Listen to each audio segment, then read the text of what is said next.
Okay, good morning, everyone. We're 10:30 on the dot, so we'll go ahead and get started. We have an exciting lineup today, so just want to share a little bit of information with you guys before we get started. Today's session is titled Agency Implementation of Assistive Technology, and this is going to be presented part of the Technology Summit session through the DMHDD Technology Summit Drive. So we want to give a few little housekeeping notes this morning as this session is being recorded.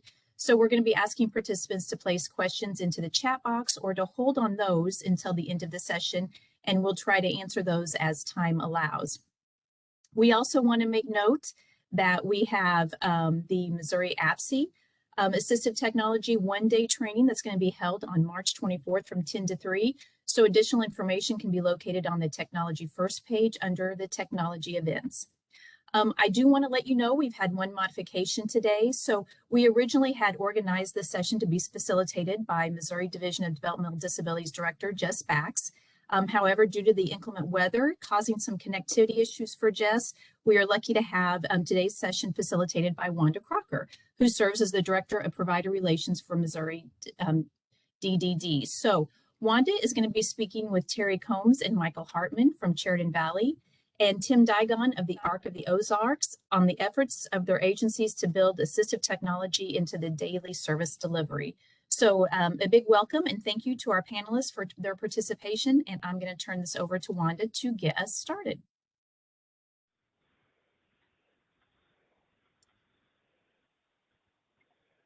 Wanda, I think you're on mute. Wouldn't you know? It's always got to start off somehow, right? So right. Find a laugh at me. I'd rather you laugh with me, but it's all good. So thanks for everybody for being understanding. February is so unpredictable and Jess just doesn't have good audio this morning. So that would have made it really hard for her to talk with you all. So really excited for Sheridan Valley and Arc of the Ozarks to share their experiences and their journey on becoming a technology first agency. Super excited to have them today. So we have some questions that we put together. So I guess I'll just start off and then let you guys take us where it kind of goes. And I thought we might just do a little introductory to get this conversation going. But could you share with the audience a little bit about why you even started the journey to become a technology first organization? Was there a special event? Was there just a philosophy change? What made you start going down this path? Yeah, I'd be happy to share that to our story, at least here at Sheridan Valley. It's probably been, Mike and I were discussing this morning, probably 8 or 10 years ago. And so even though this sounds pretty new to people today, technology's been available for quite some time. And I really wasn't totally interested in technology at the time, in implementation and services, but I actually went ahead and went to a learning session, and I thought, well, I need to have an open mind because certainly at some point in our future, this will be something that's prevalent for the people we serve. And I went through, learned about the presentation, learned about technology, how it could be implemented, and I was impressed by that. But that really wasn't what sold me. What sold me was in the break, halfway through the session, I had the opportunity to meet a parent of a family member who has disabilities. In this particular case, it was traumatic brain injury. And they were using technology at that point in time. And the family member shared with me what a delight, what a positive experience it had been for them and their family. And in this case, this individual had went through multiple roommates unsuccessfully in an ISL setting, and it had been a disaster literally for their family. And they didn't know what to do. They were aging. They were wondering about their daughter, what would happen to her when they were no longer able to step in and care for her. And this had just been a godsend to them. And so that one conversation, so it wasn't the presentation, but it was that conversation that made me realize that, one, this works for people. 2, it's safe. 3, people are going to want this either now, either yesterday, today, or tomorrow. And finally, if as an agency CEO or leader, if I was not going to consider this for the people we serve, I really wasn't being as person-centered as I should be. And quite frankly, was being a little selfish. And so I came back to the organization and said, you know what, we're going to figure this out and we're going to provide it as an option for people. And that's how I got started. Thanks, Terry. I think ours is much of the same, except I think ours really started with looking at the workforce crisis and saying, hey, we have to be thoughtful and creative about how we provide supports. And I'm a firm believer in technology. I love technology, but I also believe that technology should supplement person-to-person interaction, not supplant it. So we want to find a good way to integrate remote supports and other assistive technologies in our service model. We have over 360 individuals in residential supports throughout our agency with over 1,200 staff. And as you can imagine, over the last several years, even before the pandemic, we were stretched thin with staffing issues. The pandemic's accelerated it. But ours really dug down to a deeper philosophical level. I think back in 2019, we're really considering going full. Even though we did some remote supports and assistive tech, we weren't doing enough. And I felt like, especially in the state of Missouri, sometimes we're so focused on, if there's a problem, we need staff. If there's a problem, provide a staff. And I found that really in our culture at the ARC too, is that whenever our staff had a problem, they thought they needed another staff, or that more staffing is always the answer. And the opposite is oftentimes true. I think sometimes that's been our default position, is we want to go get more staff, even though they don't exist, to provide the supports. We wanted to change our mindset. We launched a thing called Pathways to Greater Independence in beginning of 2020, before the world broke apart. And that there was really three initiatives. One is greater employment supports. Two was assistive technology remote supports. And the third was reduced service hours. And we want to marry those three concepts to create greater levels of independence for the people we support. And by changing the internal mindset of the organization to get them to think differently about how we provide support. So that was our big push into it and the ways we were looking at it. Would you share with the audience techniques or approaches that you employed to show the value and receive buy-in for the use of technology?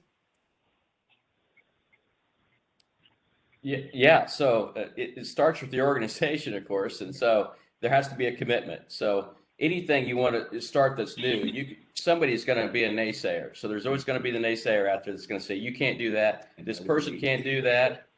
A great example, Mike Hartman, who is our leader now at CVA in technology oversight and delivery, really, he was against it. So when we started, he was the manager for us, and when we started this, and we mentioned a particular individual, he says, "There's no way. There's no way he can use this. As soon as that comes on and the staff leaves, he's out of the house." Well, I fought it too. That because the individual already had systems in place, he had free time, and he didn't even stick to that. Like, he would tell the staff, "I'm leaving and I'm going to hang out at the club." I'm like, and then Terry comes and say, "Hey, we're going to start, remote supports, and we're going to put this guy." I'm like, "Are you serious? Like, it's going to have a party here every night?" No, And so I love, though. One, I'm open, even though I said it. I'm always open to ideas, and so Terry brought alongside remote supports night out, actually, and came and did a presentation at one of our meetings, and we had a chance to ask questions, talk about things, and then we went back to planning, and that opened my mind up to some possibilities. Like, why not? And that's honestly the thing. Why not? Why not try? Because what was going on wasn't working, and the definition of insanity is continue to do the same thing over and over again, and thinking you'll get a different outcome, and that just wasn't working. So yeah, I was a naysayer, and now I'm a sayer, I guess. Yeah, it's perfect. That's a perfect example.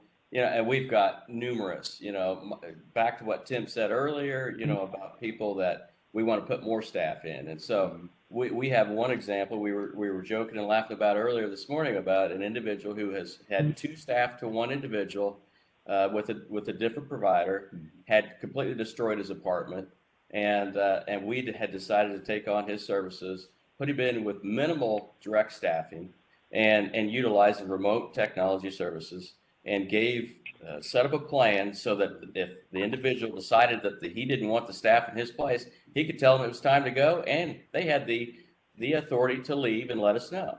And guess what? Worked beautifully for the guy.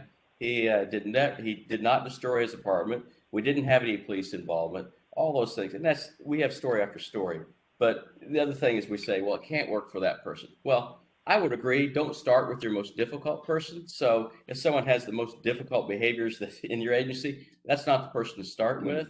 But don't determine up front that could never work for that person, because you'll be surprised. Start with the folks that maybe have sleep shifts, those sorts of things.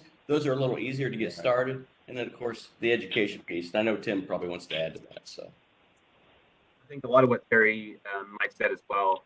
I think I'd like to point out a couple of specific examples that were really good for us. Really, the game changer for us is proving it works, right? We had an individual who has, some depression and suicidal thoughts once in a while. And we had this person on remote supports, and people thought we were crazy at first. But what we found is we gave her the skills to cope and deal with those things independently. She was able to reach out when she had those feelings or thoughts. She reached out to remote support staff proactively and talked it through, and she was fine.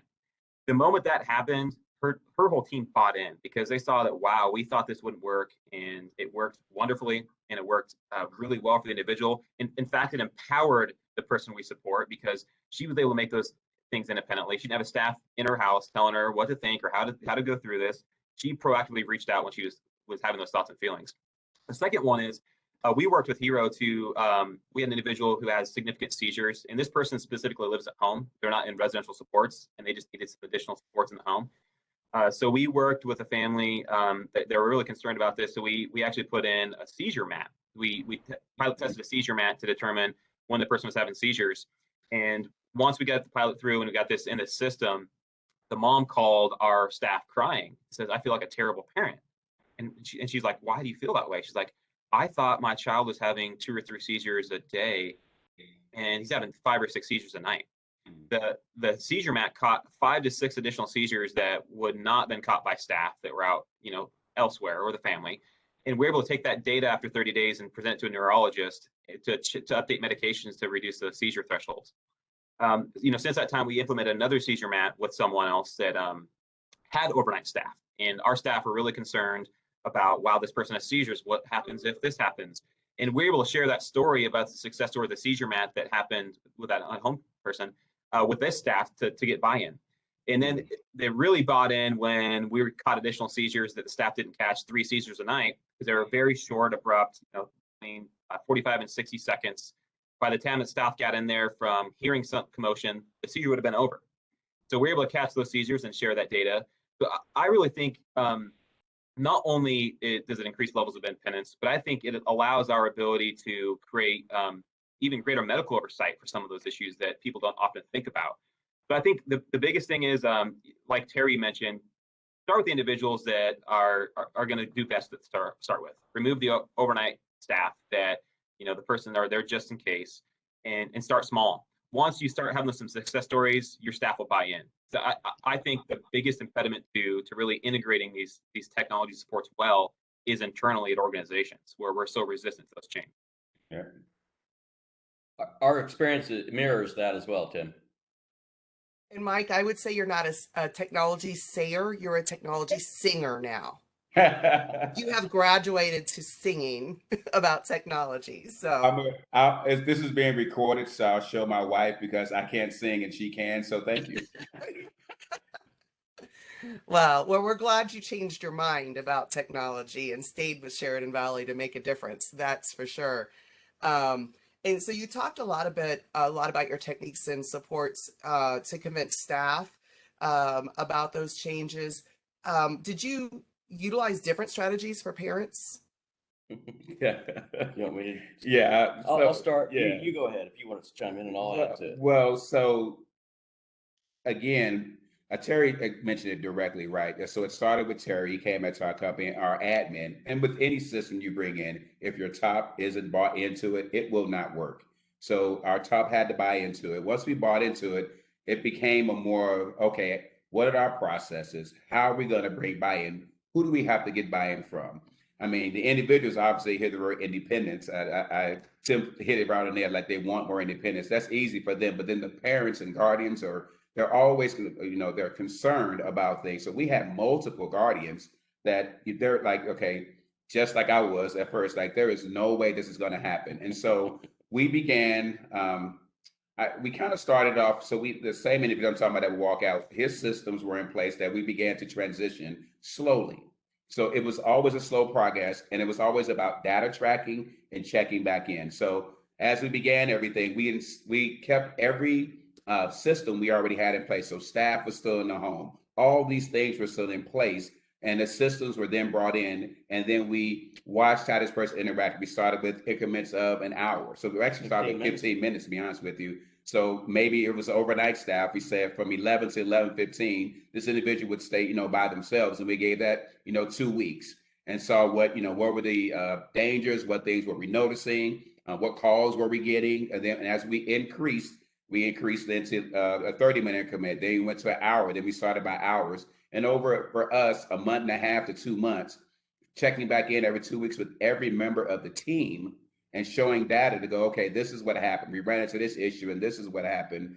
I believe that brought a lot of buy-in from our guardians, who were very hesitant, but they were okay with us slowly transitioning that way, especially with someone that already had that amount of time, with someone's easy, they had amount of free time in them anyway. Yeah, it's great. And I would add too that in some guardians, we just spent a whole year just planning for it. So we didn't do anything other than talk about it for a whole year. We were in line with the service coordinator partnership, who was also in line with the technology and understanding the value of it. And then we would start with the guardian, and every time they would say, well, what about this? We would say, here's our plan, and here's how we're going to train the individual to be able to respond to themselves in that particular scenario. And then here's our backup plan. Here's our response plan. And in some cases, we took an entire 12 months just to do that piece. I would echo all those same sentiments. And I think, our biggest variable is approaching the situation with humility. And in doing so, I think it's really wise to have a really good plan ahead of time. So talk about all the, in case of failure, here's our backup. In case of that failure backup, here's our secondary backup. I think being thoughtful about how you approach the situation and show that, one, your number one priority is health and safety, making sure the person is safe, is paramount. But secondly, I think that commitment to allowing people to grow within certain safeguards, and talk about how the safeguards can be guardrails. As a person grows and becomes more independent, it's really important. But we really approach the situation with humility, and we admit, remote supports in particular is not always for everybody. I mean, it's not going to work for everybody, but I believe it works for a lot more people than we think it will work for. Absolutely. You guys are making some really, really excellent points. I'm so excited about this conversation. And for everyone's knowledge, all of these sessions are going to be recorded. So people who weren't able to attend will be able to watch them later, or maybe it can become a tool for other communication efforts with providers or families or individuals who need to understand the broader picture. So I'm really excited about the information you guys are sharing. Can you talk a little bit about what kind of direct support professional shifts you had to make, and what were the advantages that you experienced regarding staffing and technology implementation? Tim, why don't you start this one? Yeah, I can start. I think I'll start with the advantages. I think once our direct support staff saw how it worked, they were excited. We had a lot of people apply to be, we call them remote support professionals. Right now, we're providing overnight 11p to 7a, but we're looking to expand those hours and do some stuff during the day. But the immediate results we did see being short-staffed is we were able to reduce, in each home we implemented this, we reduced by about 2.4 FTE or so. So the burden on staffing does help significantly. And I think it resonates through your agency when you see, hey, we talk about this working and how it can help the agency as well as the individual. It's a win-win. I think when you see that reduction in the burden on overnight staff, which oftentimes are very hard to find, it resonated significantly throughout the organization.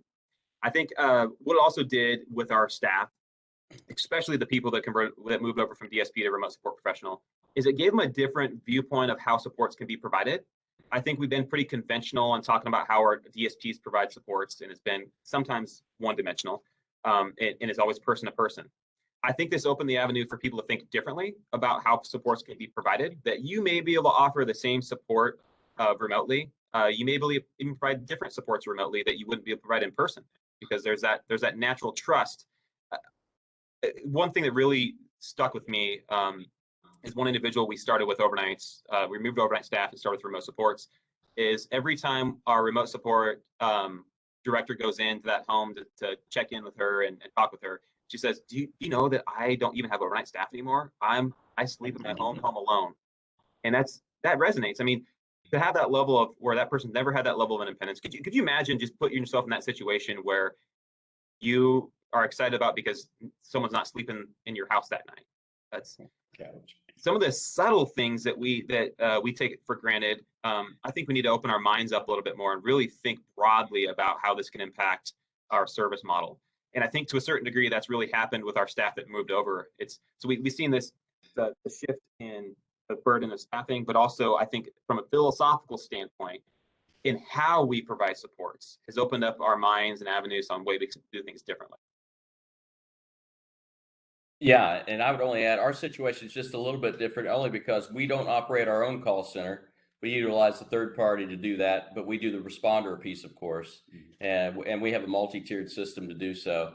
But as far as the staffing, we all know between the turnover rate and the volume of services that's needed, there's always an opportunity for a staff person to go somewhere else within your organization. So we didn't lose staff because of this. We provided opportunities for them to work at a different program or location or different time, and so there was certainly, it was really a positive. Obviously, it reduced our number of FTEs or full-time equivalencies, as Tim mentioned, and of course that reduced our recruitment challenges, at least at that time. Although now they're beyond unprecedented, but but anyway, it's a real positive in that way. And then to add to it, on the other side of it too, just coming from another side angle. That buy-in piece is extremely important, because that was another thing that the staff in the home, starting with our lead supervisor in the program, what are going to happen to my staff? I have staff that work full-time hours. They're going to lose their jobs.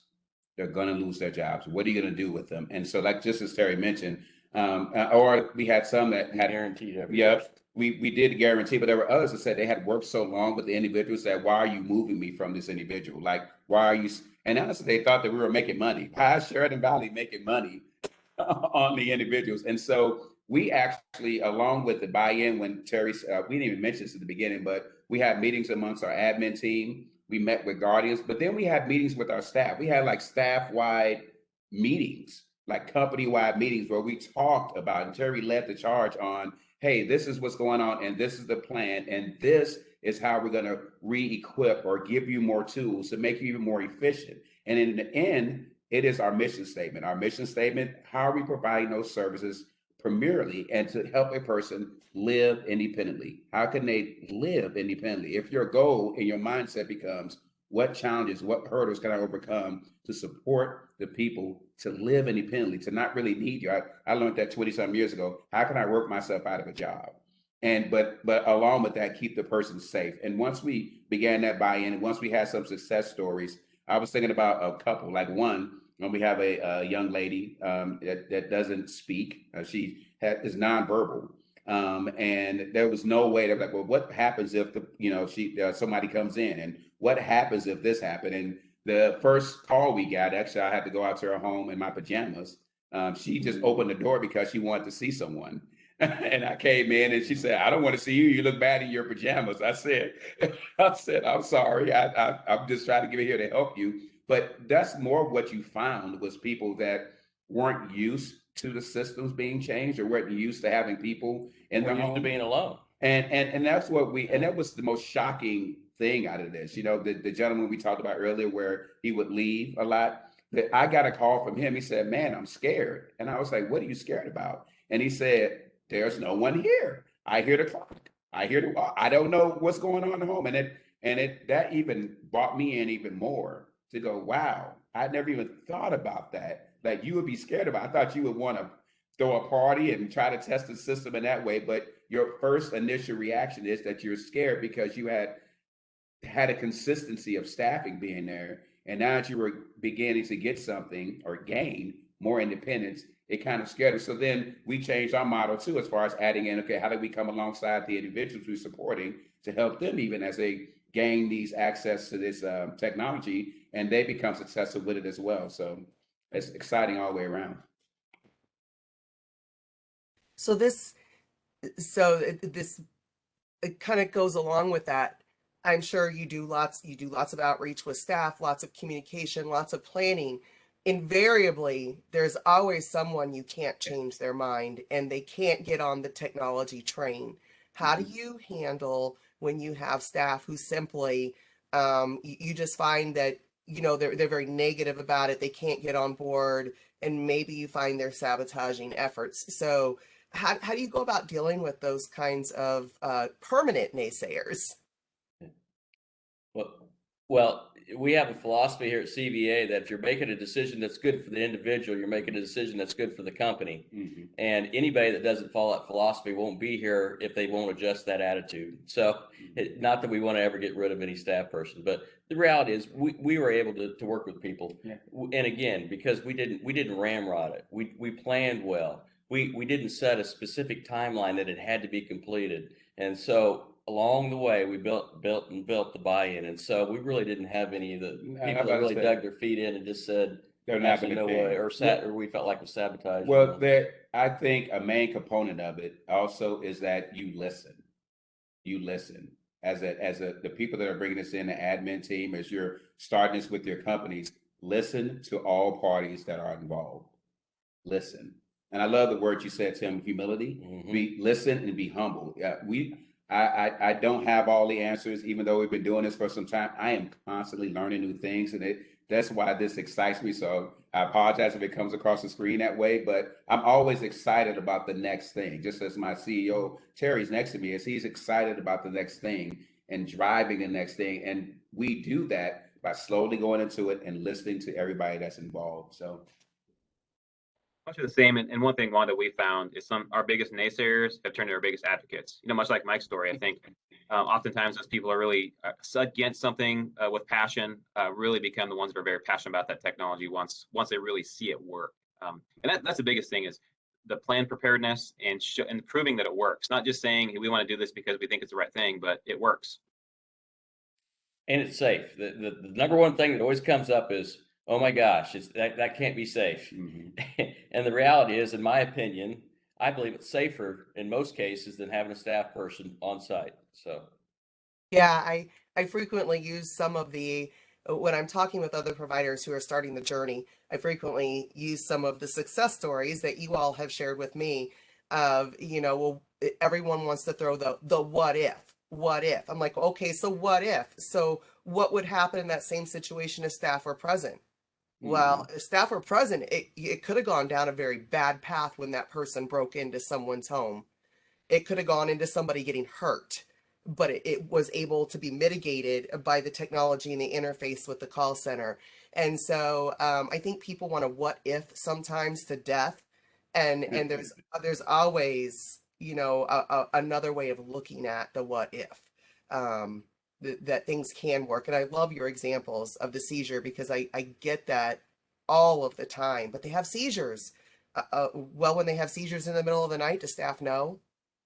What are they even doing about it? And so thinking about the what ifs, but what if it happens when staff are there? So what's the benefits and the pros and cons? So I love that you brought those out.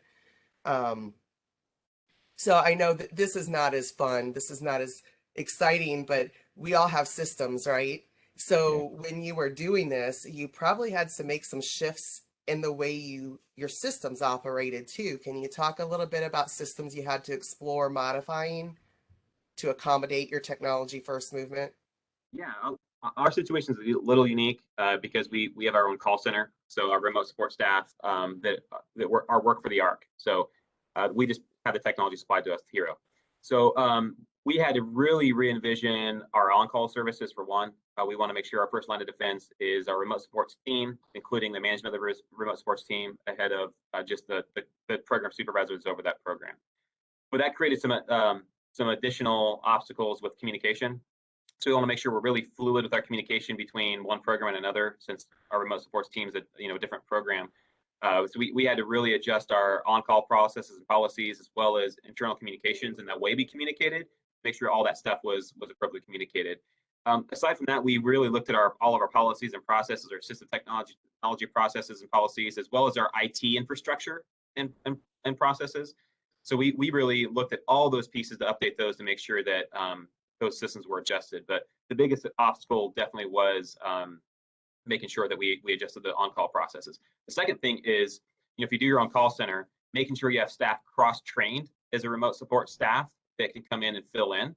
when someone's sick or you have someone abruptly leave your organization, you want to make sure you have an adequate ability to be able to pull those staff in that are adequately trained to do it, and really are big support on that. So we had to look at all those pieces with substaff, make sure they're cross-trained, the on-call process and policies, as well as all of our internal communications policies, and then IT.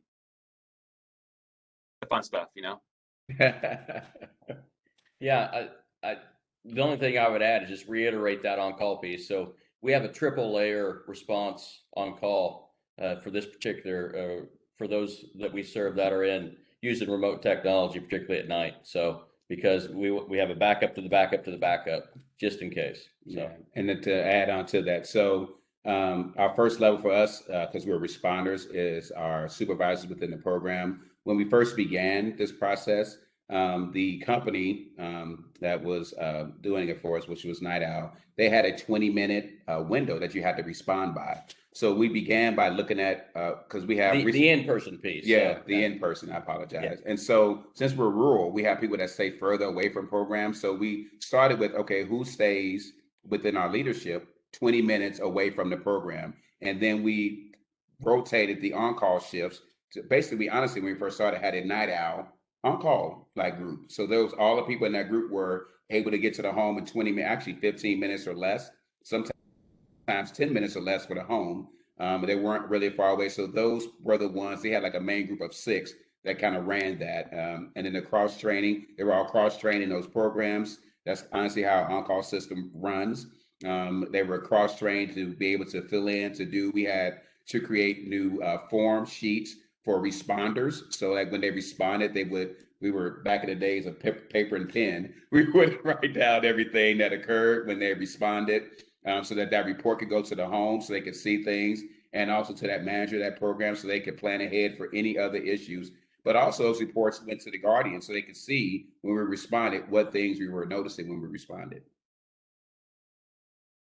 I think one of and correct me if I'm wrong, Mike and Terry, but you're still using 2 different remote support entities in your organization, right? So Yes. that also is something that makes you a little unique. I'm not aware of any other organization that is serving people who have chosen more than one remote support vendor. So that puts an additional nuance that you have staff who have to understand 2 different systems when implementing. And I know you've talked about perhaps changing that, and you've decided against, you want to stay with what you have because it's successful. Can you talk a little bit about your experience with making sure people have choice between the vendors that they're supporting?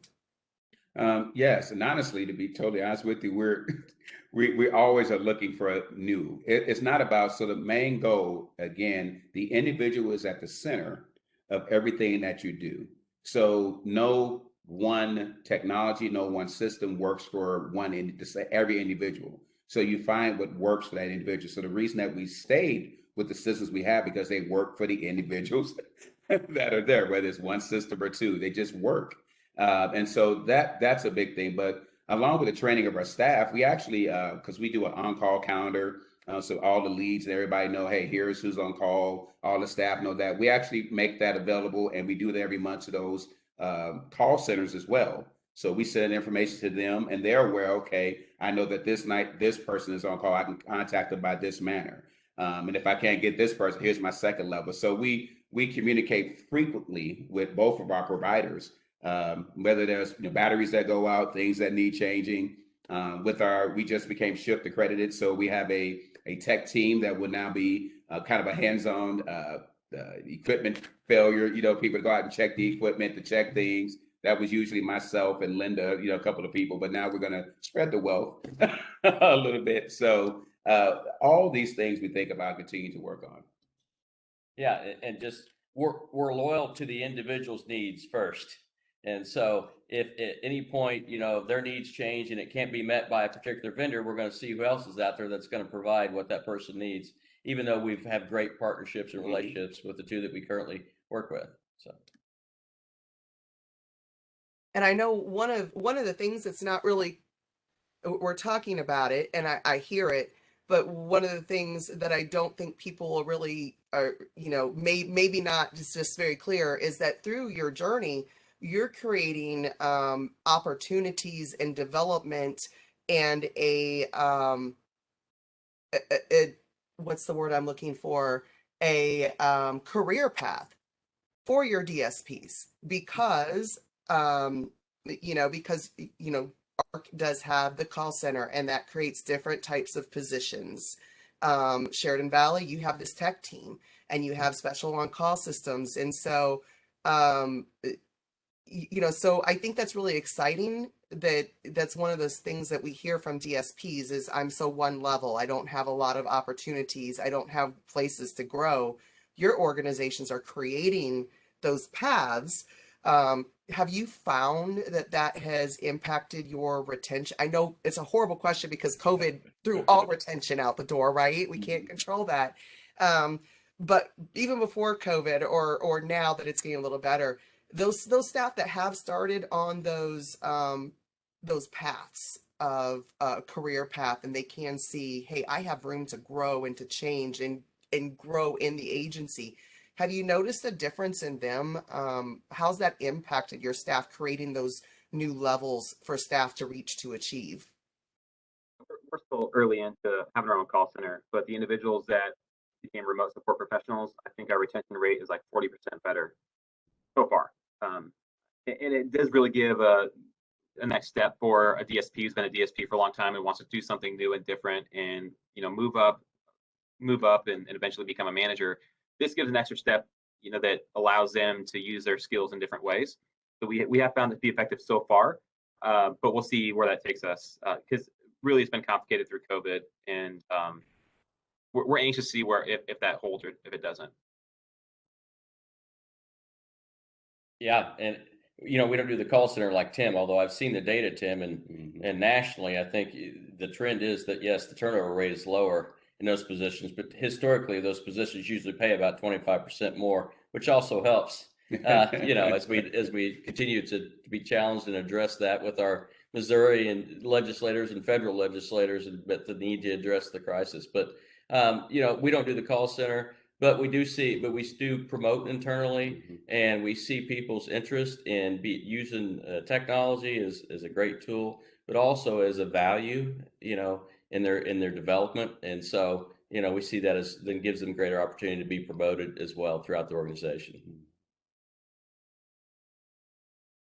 So now I'll get back on script. I know I've probably thrown a couple of questions at you weren't expected, but you just led me there. It was just beautiful information. It had to be shared. So, and I kind of know a little bit about the stories of what your organization's original goals were for technology. And I know a little bit about where you are right now, but can you share, did your original implementation plan go as planned? Did it move as quickly as you'd hoped? Did you have to readjust your plan?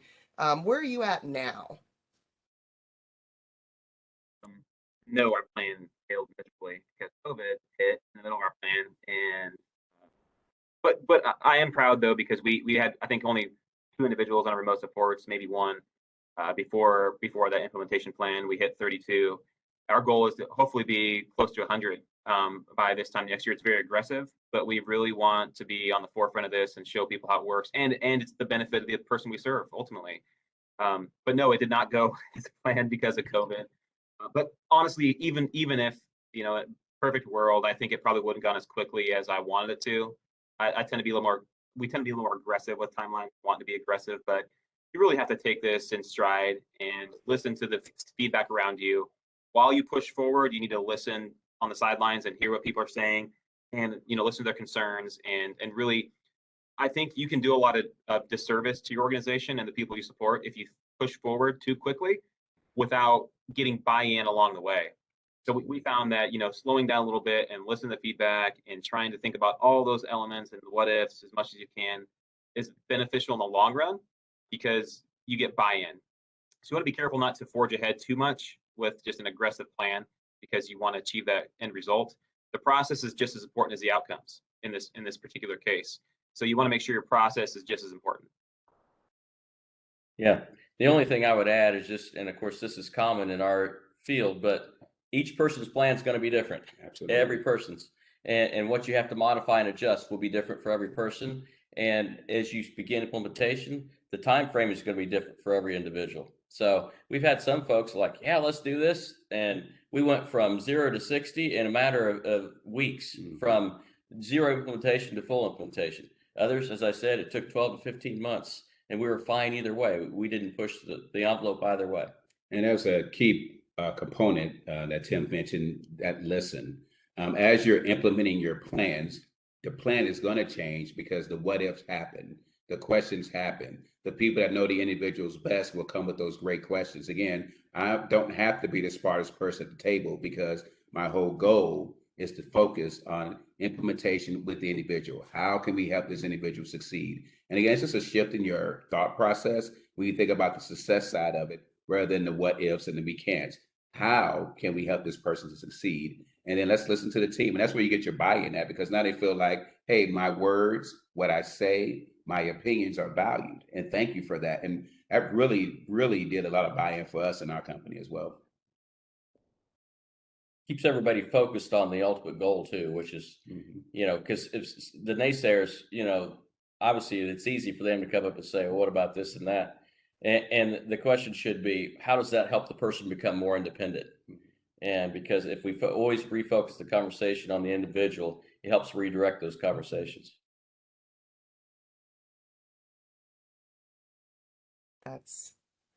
That's really strong stuff. That's really powerful.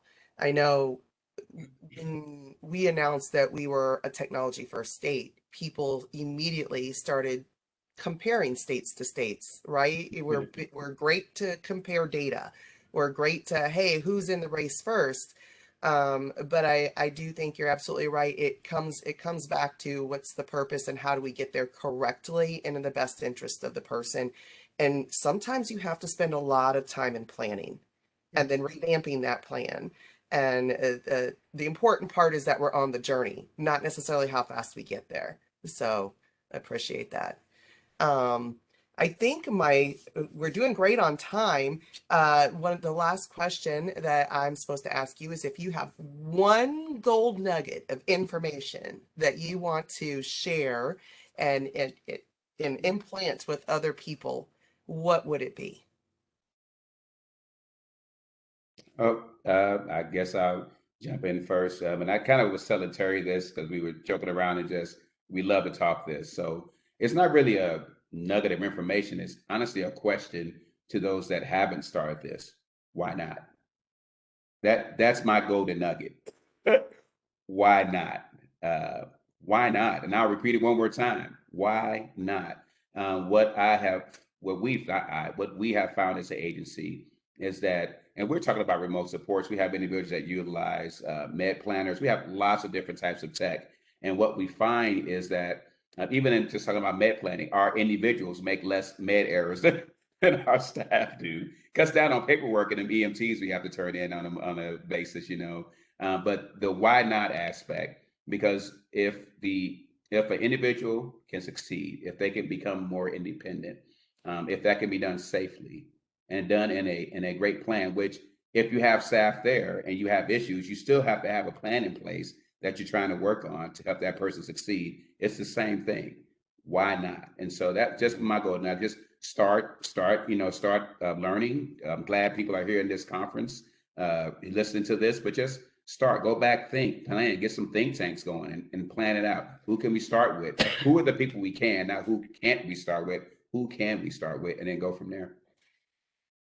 I would say, go ahead, Barry, where you going to Yeah, I just want to add that early on in the process, we developed a 3-tier list. So those folks for stage 1, stage 2, and stage 3, and it got more difficult in our stages based on the needs of the individuals. And we successfully completed that in all 3 stages of that plan. Of course, that's been several years ago. And every day now, we always say, how can we put technology in to help this individual be more independent in every service we provide too, not just residential. I think my biggest goal nugget would be in approaching this. It's really not just implementing another program or developing a new program. It's a change in mind how you provide support. And I think you have to address it this way because of there's a weird convergence of several elements, right? You have, of course, a pandemic related staff shortage. We have the impending labor shortage that was accelerated by the pandemic. If you look at the trajectory of needs between now and 2029, just in our long-term service supports alone, we can't meet the need. In fact, demand is going to grow while the staff support is going to be even less. So the crisis we're experiencing now, unfortunately, there's no good news. We go from probably bad to worse over the long haul. So conventional thought processes and conventional programming got us to where we are today, right? We cannot forge into the future without changing our mindset and thinking differently and being able to be creative and thoughtful about how we do it. You have to ignore the noise and find a way to forge ahead a little bit on an unconventional path and be thoughtful about how you provide supports. And it's really about changing your mindset. Great point. Those are awesome, awesome little nuggets to share with people. So that is the end of kind of our exploration with our panel. I have not seen any questions in the chat, but if anyone has any questions, feel free to add those now. We do have a few moments that we could explore your questions.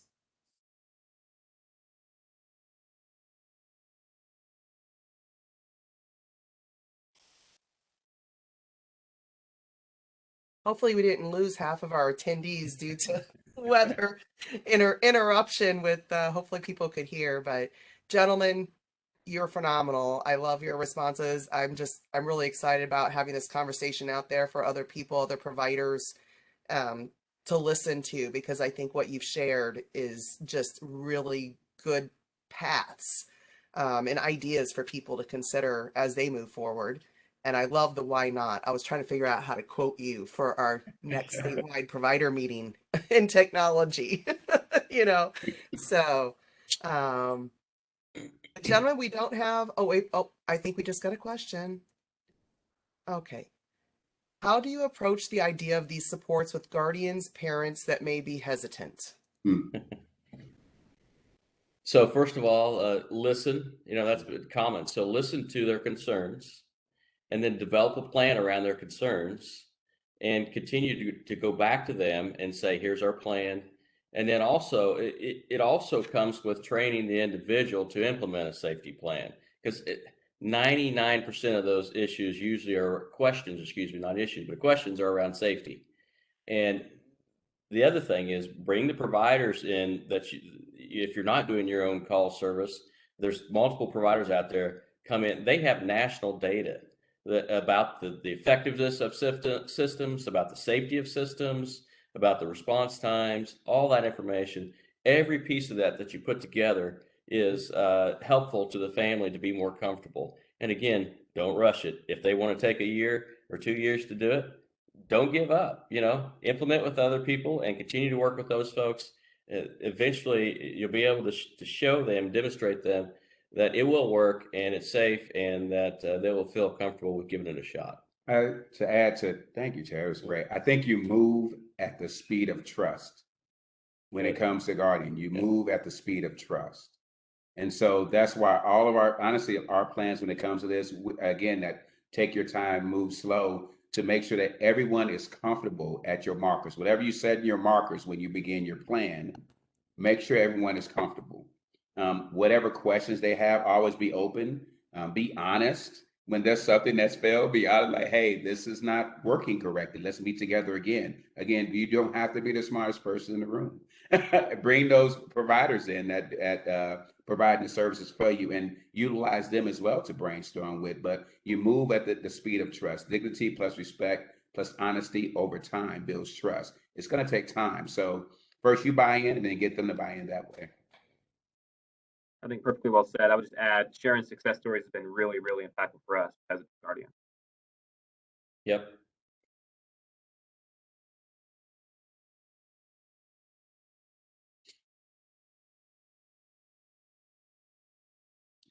Wanda, I think you're on mute, maybe. I keep muting myself so you don't hear all the other chaos in my home while you're speaking. But he responded that the speed of trust, wise words. Thank you. So. Yeah, and I would add just, we're always open. So, anytime anybody's out there wants to learn more about our experience, we're happy to share information with other agencies, other individuals, families, whatever the case may be. Yeah, any of us are. And I know Tim does this. I do this. In the last month, I've talked to two or three different provider agencies that are reaching out, asking questions. The nice thing about generally this network around the state is everybody's willing to help everybody. So.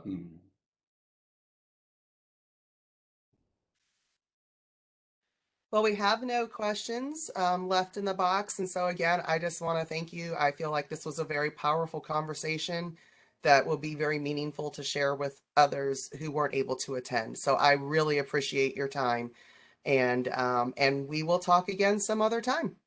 Thanks for all of your support. All right, thanks everybody. Thank you, Wanda. Bye-bye. Bye.